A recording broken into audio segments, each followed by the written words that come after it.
ESN TV coverage of the 12th Annual Consortium for School Networking Conference is sponsored by Smart Technologies, N Computing, and CCC Video on Demand, in cooperation with Cable in the Classroom and Consortium for School Networking. I'm here with Helen Soulé, who is the Executive Director of Cable in the Classroom. Helen, why don't you start off by just telling us a little bit about what Cable in the Classroom is and what your mission is. Sure. Thank you for having me here. Cable in the Classroom is the cable industry's education foundation. We were founded in 1989, so almost 20 years ago, and our mission is really to enhance and support learning, teaching and learning using media and technology. And you also provide services to schools free of charge, copyright-free content and so on. Can you talk about that a little bit? Sure. One of the core commitments for Cable in the Classroom that began at its inception in 1989 and continues today is that Cable provides free access to cable for schools. So in every community where cable is located, there is a free cable drop into that school. And in addition to that, there is over 500 hours of copyright-cleared, commercial-free programming that teachers can use in their classrooms. This eSchool News interview from the 12th Annual COSN Conference will continue after this message.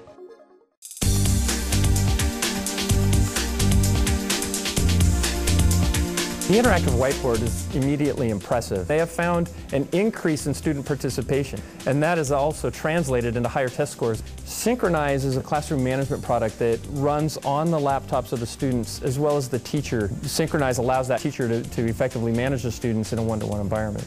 Bridget is our conferencing software. Bridget really becomes a very valuable tool for delivering online learning. The Centio student response system allows the teachers to present questions to students and allow them to respond and answer in their own way. The benefit of being able to go to one solution provider to get this seamless integration of all the products working together in that environment. Who are some of your members and what sorts of outreach efforts do you do in that area? Sure. Our members are the cable operators. So those are the people who provide your cable into your home and also provide your internet and maybe even your phone. And also the cable programmers. So our members are very varied. We also have the cable equipment providers are also some of our members. And I understand that you're embarking on a media literacy campaign. Can you tell us a little bit about that? Sure. One of the things that we've been interested in at Cable in the Classroom for a very long time is media literacy, making sure that students and children and parents understand how to analyze and evaluate media in any form. As the internet has come to be a very part of the fabric of our lives, we have moved into the internet safety and literacy area because we think that it's really very important for students to be safe online, but also to be smart about what they see and what they do online. So we've embarked on an initiative to help that. It has many components to it, but certainly an outreach campaign, an awareness piece to it so that we can heighten awareness of parents and educators. And then we also have a community event piece to it so that people will know and can do events in their local school districts or libraries or community centers. How would you define media literacy and what sorts of resources are you including to help teach what that is and help educators teach that to their students? Media literacy is a term that kind of means different things to different people, but and the experts will probably not think that I have defined it correctly, but in my view, media literacy is really the ability to understand and analyze and evaluate media in any of its forms that come to you, whether it be on the web or across your cable line or just even in a film. And some of the initiatives that we will undertake is we will be out in communities doing workshops with our local cable operators.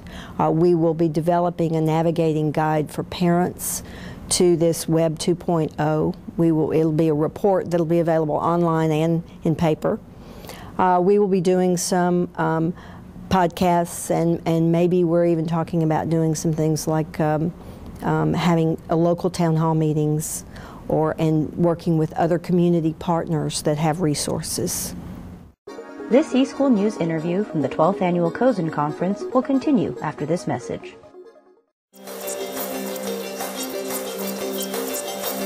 NComputing's mission is to get a computing station in front of every student at every school. Our technology works by installing an NComputing PCI card into a normal desktop PC. You then take a simple networking cable and connect it to an end station box. All you have to do then is install our software, a monitor, mouse, and keyboard, and you are ready to go. With the NComputing stations, you can expand one host by up to 7 stations. This means that effectively you are turning one PC into the equivalent of 7 PCs for a fraction of the cost of buying a new PC.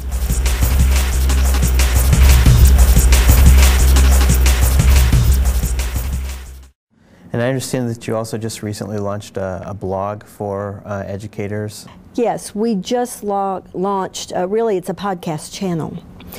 We call it Kids Cable Learning, which is also our tagline, shockingly. We have over about 55 different podcasts on that channel. Everything from LeVar Burton, who is the star of Roots, has done a podcast for us that we're very proud of, that talks about why he did Roots and why it's important to education. We also have several other of the Cable in the Classroom programming stars that have done. Linda Ellerby has a podcast up there, and she's done a lot of work in internet safety, and so she has one up there. We also have our Leaders in Learning award winners, who are the people who have won awards from us in the past, and they are educators who are leading the way doing cutting-edge things in school districts. And so we've interviewed each of them about their projects that they won an award for, and those are up there. So I would encourage people to go to that channel. It's available on iTunes or on our website, and listen to some of those podcasts, because they're fascinating, and they're not very long, so it doesn't take very long. It's one of the beauties of podcasts, but they're also varying topics too. At the roundtable discussion that COSN convened for its 15th year anniversary, you made an interesting point about how quickly technology is changing and what challenges that presents for educators. Can you talk about that a little bit? Sure, I'd be glad to. I think that in this Web 2.0, we are embarking on a time when innovation and creativity is just being expanded at such a rate that the devices we use, the applications on the devices, the content forms, all of that are changing at a pace that educators find hard to keep up with. I think if we focus on that it is really about the content and not about the device it's on, that we can feel better about it and not worry so much about the technology that's around it. Because the kids don't care what the technology is. They're going to just embrace it and use it and then toss it away for the next thing. And so I think it's an education for educators, but I think they have to keep their kind of eye on the ball around the content and the curriculum, and not worry so much about the technology. CCC, the new leader in video on demand, offers the latest technology available on no other system. CCC's internet-based solution provides true video on demand. No downloading, no buffering. CCC's programs are encoded at H.264 that provides DVD-like picture quality. CCC is flexible and interactive and allows you to incorporate the iPod and webcasts into your classroom. For more information on CCC Video on Demand, visit ndmccc.com.